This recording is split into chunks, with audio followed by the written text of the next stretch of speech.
dárselo a Cáritas.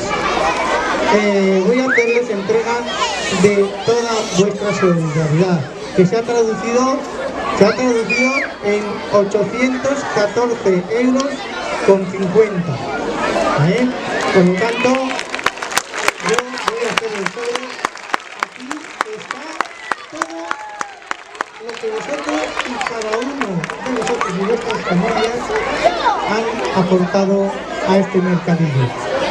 Por lo tanto, yo se lo entrego de todo corazón en nombre de toda la comunidad educativa.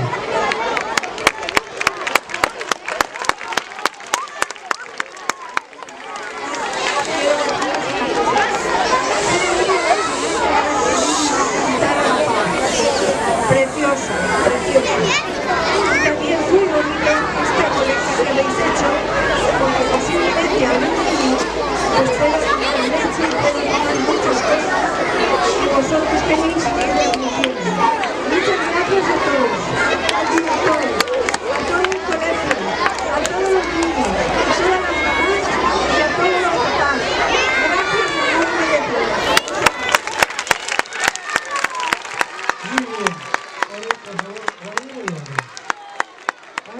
Yo traigo un manifiesto, evidentemente ya los protagonistas sois vosotros. Yo solo quiero, por favor, atender. Por favor.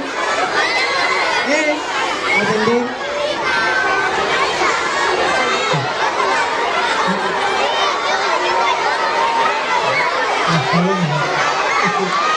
Por favor, que no las cuenten todavía.